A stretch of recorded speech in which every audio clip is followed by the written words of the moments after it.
Hello and welcome back to the Bibs channel. My name is Kaylin and today I'm bringing you guys another Thursday video, and today's topic is going to be a series that I want to start in 2017. I originally wanted to make this video back in January when all the other 2017 stuff was going on, but forgot about this topic that I wanted to do, but today I remembered. So I'm going to be splitting today's video up into two parts or categories. The first being duologies that I want to start this year. The second part is trilogies that I want to start this year, and there's no third part because I don't have any series on my list, which is weird, but isn't at the same time because I'm not a big series person. So let's get into the list.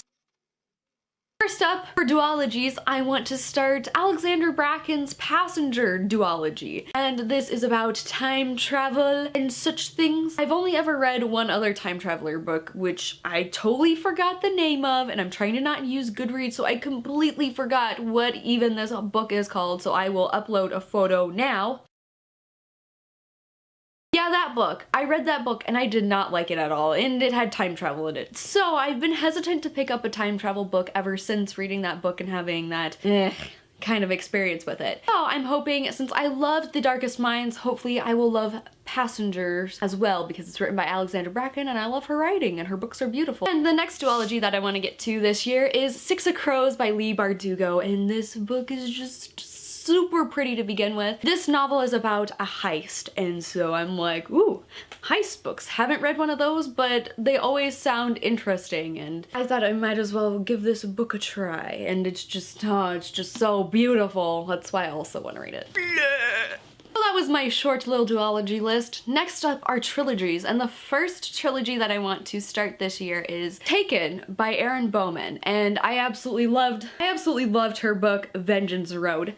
10 out of 10, would highly recommend. It is a wonderful book. It gives you perfect setting, the feels, the language in the book. It gives you that Western vibe, and there was like one part that I didn't really care for, and that was kind of the romance aspect, but besides that, that book was wonderful. And while I'm waiting for Retribution Rails to come out this fall, which I totally forgot it came out, so the other day I was literally freaking out when the cover reveal happened, and so I was like, party, party, party. So since that was being released this year, I thought I would read her series Taken, and this is a trilogy about there are boys, but every one of them vanishes at midnight on his 18th birthday. The villagers call it a heist. Gray Weathersby is prepared to meet his fate, but when he finds a strange note from his mother, he begins to question everything he's been told about the heist, and I'm excited to read this book because the cover is once again gorgeous, like Six of Crows and Passengers, but this book is a trilogy and it just always sounded intriguing to me. It's been on my shelf for a long time and I think I just need to give it a go, and hopefully I'll read it, enjoy it, and love it, because this was written before Vengeance Road.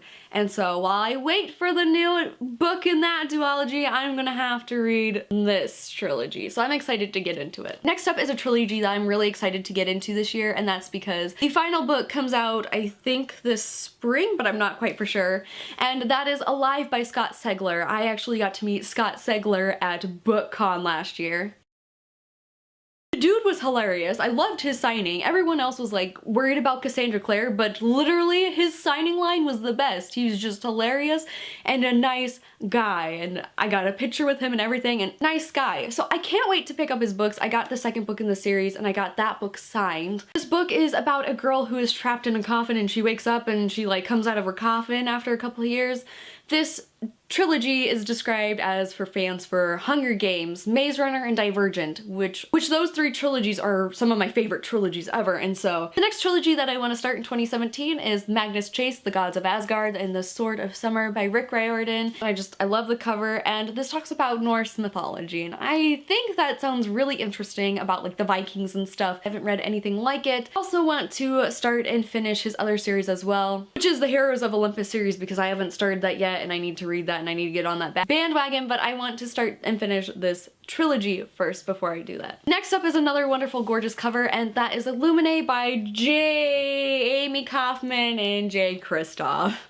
I can never get their names right. This book is absolutely stunning. The inside is very visually pleasing, and the last book in this trilogy companion thing going on comes out this fall, and I think I need just a wonderful sci-fi series in 2017 to. And last but not least for the trilogies, I want to read Shadow and Bone by Leigh Bardugo. You're kind of supposed to read this before Six of Crows, but if you don't, you may be missing out on a few things is what I've been told. I literally have no idea what this trilogy is about, but I've heard nothing but wonderful things and how everyone absolutely loves and enjoys it and loves Leigh Bardugo's writing. So I thought I might as well read this because I have the first and the second book in the trilogy. So hopefully I can read this and read Six of Crows this year, and hopefully I can get those checked off my reading list.